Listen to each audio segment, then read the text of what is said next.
Futoshi minta Junko untuk menyeksong ayahnya menggunakan setruman listrik. Dengan terpaksa Junko nyeksong ayahnya sendiri hingga kehilangan nyawanya. Setelah itu demi menghilangkan jejak, tubuh ayah Junko dibelah-belah lalu direbus supaya ngilangin bentuk tubuh korban.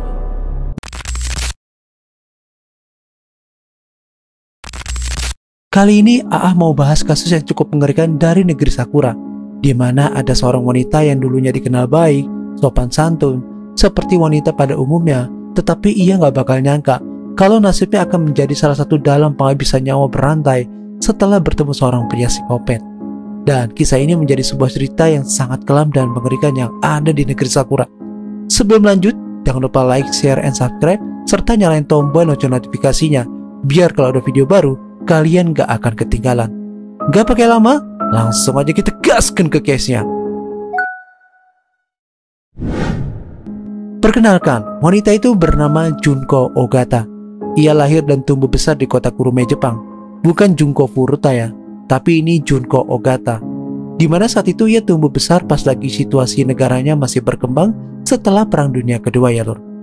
Berdasarkan informasi yang didapat, Junko ini ternyata berasal dari keluarga yang berkecukupan, gak miskin, gak kaya juga. Jadi bisa dibilang biasa-biasa aja. Pribadi Junko ini juga seperti wanita pada umumnya yang ramah, sopan, lemah lembut dan disenangi banyak orang. Singkatnya, pas masuk SMA, ia berkenalan dengan seorang pria bernama Futoshi Matsunaga. Saat itu ia gak begitu dekat sama Futoshi, ya cuma sekedar teman sekelas saja. Jadi pastinya setiap hari selalu ketemu sama si Futoshi. Bahkan bisa dibilang ya sering ya, karena kan teman sekelas gitu. Tapi pertemuan itu nggak bertahan lama nih lor, karena Junko Ogata harus pindah sekolah ke tempat lain karena kedua orang tuanya lagi ada dinas keluar kota. Meski begitu, pertemuan yang singkat itu bakalan mengubah takdir Junko Ogata menjadi manusia paling menyeramkan sepanjang sejarah di negeri Sakura. Sebelum kita lanjut nih ya, kita cerita dulu nih latar belakang Futoshi ini, karena nanti ada kaitannya dengan kasus-kasus Junko yang AA akan ceritain ke kalian. Futoshi Matsunaga lahir dan besar di Kokura, Kitaku, Jepang. Futoshi ini juga dari latar belakang keluarganya yang sederhana. Dia dikenal sebagai orang yang keras dan gak suka diatur-atur gitu, maunya hidup bebas saja. Saat SMA, Futoshi dikenal sebagai anak yang suka bolos di sekolahnya, karena saat itu ia masih senang main di luar sekolah. Jadi setiap jam sekolah, ia kabur cuman hanya untuk main-main gitu aja sama teman-temannya nih lor. Karena ia ini tipikal yang gak bisa terlalu serius banget, sukanya yang santai-santai aja. Karena itu ya ia suka dipanggil sama guru BP karena suka bolos. Tapi meski sering bolos, nyatanya Futoshi bisa nyelesain sekolahnya. Hingga pas usianya 19 tahun, dia suka main cewek. Bahkan saat itu dia punya 10 simpanan. Gila, ngeri juga ya si Futoshi. Karena suka main cewek, jadi di usia yang cukup relatif muda, dia udah nikah dan punya seorang bocil laki-laki. Nah, pas tahun 1982, ceritanya Futoshi ketemu lagi nih sama Junko Ogata. Saat itu si Junko ceritanya udah kerja sebagai guru di taman kanak-kanak. Kebayang ya sosok Junko itu kayak gimana? Pastinya punya kepribadian keibuan. Tapi A nggak dapat informasi lebih nih untuk tepatnya di mana ketemuannya. Singkatnya, mereka berdua bertemu kembali. Tetapi dari pertemuan itu, mereka berdua pacaran. Seperti cerita di awal nih, Futoshi ini suka main cewek. Ya pastinya Junko ini jadi korban berikutnya. Junko diperkaos, sehingga Junko minta Futoshi untuk tanggung jawab. Si Futoshi yang saat itu berstatus sudah berkeluarga, suka main cewek, anehnya malah jadi suka banget sama si Junko. Dia bahkan berjanji akan menikahinya. Mungkin saat itu ya si Junko juga udah kelepek-kelepek. Udah bener-bener dibutakan cinta lah sama si Futoshi. Jadi Junko setuju-setuju aja. Meskipun Junko setuju, akan tapi orang tuanya nggak setuju nih, terutama ibunya Junko yang menolak anaknya si Junko ini pisah sama si Futoshi. Karena ibunya ada feeling kalau hidup anaknya ini gak bakal bahagia kalau sama Futoshi. Apalagi ibunya sering dengar cerita anaknya si Junko kalau Futoshi ini sering banget kasar sama si Junko. Pastinya kalian pernah ketemu orang kayak gitu ya. Meskipun udah sering disakitin, tetap aja Junko mau sama si Futoshi. Dia namanya juga ada cinta hingga gak kerasa. Kisah cinta mereka udah berjalan 3 tahun. Tepatnya pas tahun 1985. Gak tahu kenapa ya, si Junko ini mutusin mau ya bundir. Karena dia udah mulai gak kuat sama si Futoshi. karena Futoshi ini selalu kasar sama si Junko. Jadi bisa dibilang hubungan kisah cinta mereka cukup toksik. Akan tetapi seperti yang tadi AA ceritain, yang namanya buaya darat, suka main cewek dan suka punya simpanan banyak, pasti Futoshi gampang banget luluhin hati Junko. Hingga akhirnya Junko mau memaafkan sikap Futoshi dan memilih hidup bersama Futoshi. Mereka berdua mutusin untuk membina rumah tangga dengan membuka usaha jualan futon. Futon ini seperangkat tidur tradisional Jepang.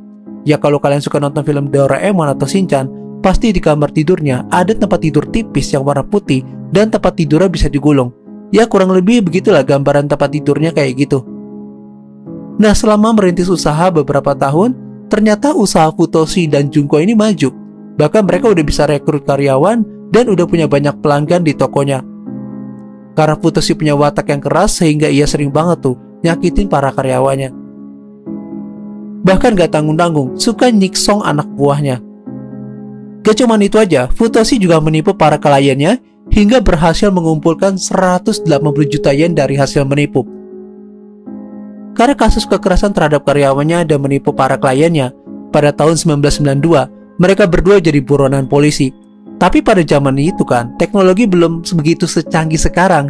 Jadi Futoshi dan Junko masih bisa bebas dan gak ketangkep sama polisi. Intinya ya berkeliaran gitu lur di negara Jepang. Nah selama jadi buronan polisi, Junko cuma bisa ikut aja kemauan Futoshi. Namanya untuk bertahan hidup, segala cara pasti dilakuin. Hingga pada April 1993, Futoshi berkenalan dengan seorang wanita kaya yang udah punya 3 bocil. Nah pas kenalan sama wanita kaya, Futoshi berbohong ke wanita itu kalau si Junko itu adalah saudara perempuannya. Namanya buaya darat, Futoshi dengan mudah meluluhkan wanita kaya itu hingga wanita ini mutusin untuk ninggalin suaminya dan milih untuk hidup bersama Futoshi. Tapi sesuai rencana di awal, Futoshi hanya mau menguasai harta wanita kaya itu aja. Jadinya di tahun 94, dia menghabisi wanita kaya itu dan salah satu bocilnya. Untuk kronologi detailnya, AA nggak nemu nih, karena katanya penghabisan nyawanya cukup ngeri, sehingga para media saat itu nggak berani publish ke publik demi menjaga perasaan keluarga korban. Nah, jadi si Futoshi berhasil mengeruk harta wanita kaya itu sebesar 11,8 juta yen. Saat polisi mengusut kasus ini, Futoshi dan Junko sempat diinterogasi. Karena nggak ada bukti kuat yang mengarah ke mereka berdua, ya pada akhirnya mereka berdua bebas. Namun aksinya nggak berhenti di situ aja.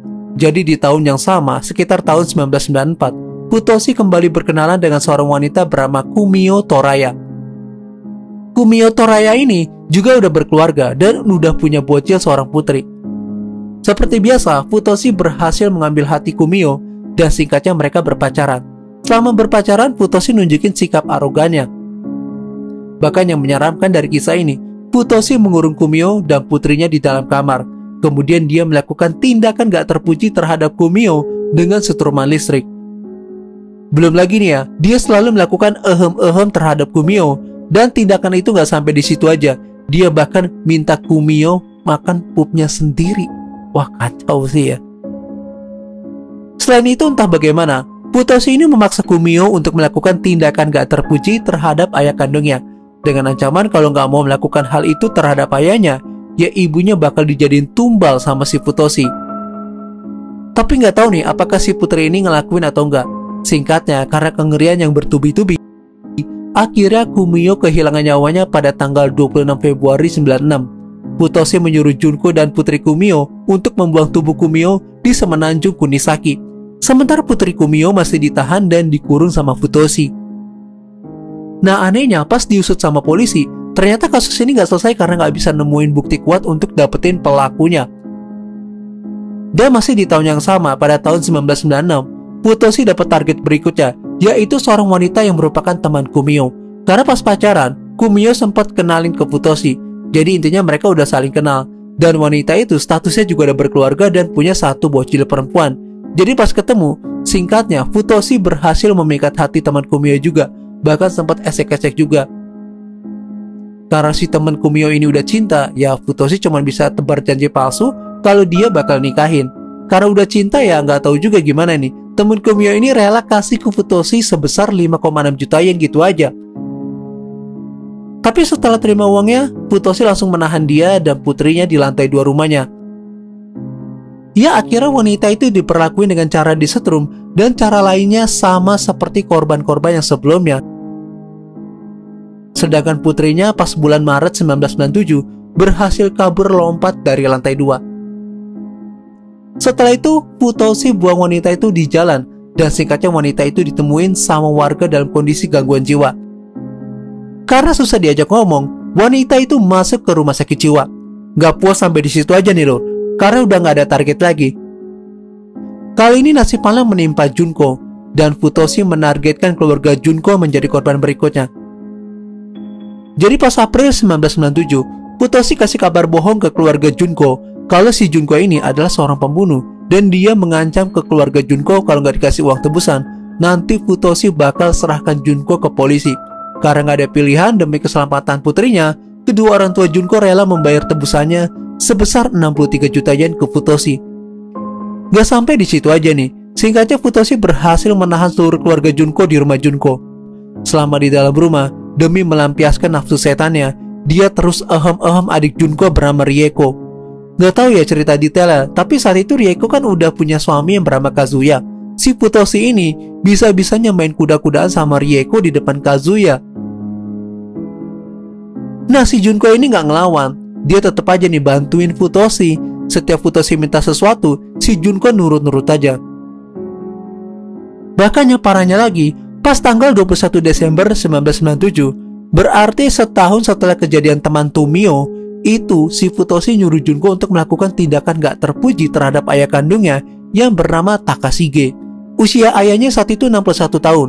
Futoshi minta Junko untuk menyeksong ayahnya menggunakan setruman listrik. Dengan terpaksa Junko nyeksong ayahnya sendiri hingga kehilangan nyawanya. Setelah itu demi menghilangkan jejak, tubuh ayah Junko dibelah-belah lalu direbus supaya ngilangin bentuk tubuh korban. Nah, kisah itu masih berlanjut lagi nih dari bulan Januari hingga Mei 1998. Jadi Futoshi ini menghabisi seluruh keluarga Junko itu dengan cara dicicil. Jadi ya pas di bulan Januari, ibunya Junko dulu yang dihabisi. Bulan berikutnya Futoshi minta sama suaminya Rieko untuk menghabisi bocilnya sendiri yang berusia 5 tahun bernama Yuki. Jadi suaminya Rieko dengan terpaksa juga tuh siksong bocil kandungnya sendiri si Yuki dengan menggunakan sengatan listrik hingga kehilangan nyawanya. Setelah tiada, Futoshi langsung meminta Junko untuk membelah-belah dan membuangnya ke laut. Gak itu aja, Futoshi minta bantuan si Junko untuk habisi juga tuh saudara perempuan Junko, si Rieko dan suaminya. Setelah itu mereka membelah-belah para korban dan membuangnya dengan cara disebar di sekitar rumah Junko. Di bulan Juni 1998, giliran keponakan Junko bernama Aya yang menjadi sasaran empuk Futoshi dan Junko dengan cara disiksong yang sama, dan akhirnya jasad Aya dibelah-belah juga dan dibuang ke laut. Kira-kira kalian masih inget gak sama anak Kumio Toraya? Kan putrinya masih hidup dan ditahan sama si Futoshi. Cuma lokasi tahanannya gak tahu nih antara di rumah korban atau di tempat lain. Intinya, si putrinya ini masih hidup dari tindakan Futoshi. Jadi pas tanggal 30 Januari 2002, putri Kumio ini sempat berhasil kabur tuh. Tapi Futoshi berhasil ditangkap lagi pas tanggal 15 Februari 2002. Dan ternyata anak itu masih disayang Tuhan. Jadi pas bulan Maretnya, dia berhasil lagi kabur dan langsung lapor ke polisi. Saat itu gadis itu berusia 17 tahun. Karena berdasarkan keterangan putri Kumio, akhirnya Futoshi dan Junko berhasil ditangkap. Saat ditangkap, Junko dengan tenang ngaku kalau dia adalah pelakunya.